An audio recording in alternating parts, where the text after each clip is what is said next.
Là, je vous présente une carte d'occupation du sol. La carte d'occupation du sol met en exergue, si vous voulez, la dégradation des serres au niveau du nord de la Côte d'Ivoire.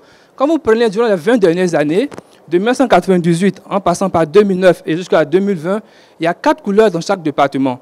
La couleur rouge représente les forêts, la couleur rouge représente les habitations, la couleur verte, les forêts, la couleur jaune, les terres agricoles. Donc, lorsqu'on parle de 98, en passant par 2009 jusqu'à 2020, comme vous le constatez, il y a une forte évolution de la couleur rouge qui matérialise les habitations au profit des forêts et des savanes. Ce qui entend que l'homme dégrade la forêt et la savane pour les terres cultivées et pour les habitations. Et ce qu'il faut constater, c'est qu'en Côte d'Ivoire, en 1960, la Côte d'Ivoire était le poumon de l'Afrique de l'Ouest. On avait plus de 19 millions d'hectares de forêt. Et en 2015, nous avons chuté à 2,5 millions d'hectares de forêt, ce qui est vraiment inquiétant. Et le taux de déforestation en Côte d'Ivoire est de 1,88%. Et ce qui est vraiment inquiétant en fait. Donc je me suis permis également de faire des projections dans le futur, pour voir également dans le futur qu'est-ce qui va se passer au niveau du nord de la Côte d'Ivoire. Donc j'ai fait 2 projections. La première c'est en 2035 en fonction des ODD et la seconde c'est en 2063 en fonction de l'agenda de l'Union africaine. Slide. Suivant, please. Donc en 2035, comme vous le constatez, il y a toujours une dégradation des terres. Il y a une évolution des établissements et des terres cultivées et une diminution également des savanes et des forêts.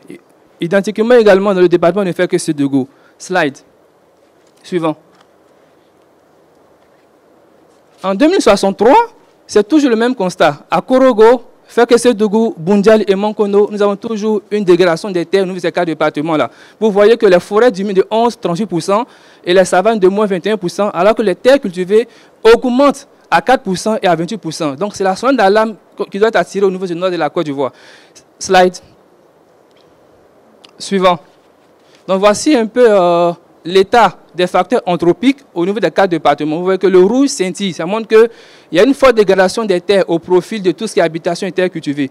Ce qu'il faut savoir également, c'est que le changement climatique va affecter le PIB de la Côte d'Ivoire en 2050. La Côte d'Ivoire va avoir un taux de PIB qui va chuter de moins 13% en fonction de la Banque mondiale.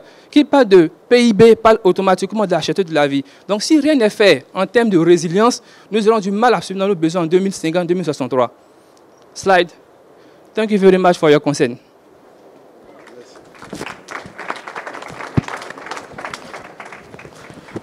Merci beaucoup, Monsieur Koné, pour cette présentation-là.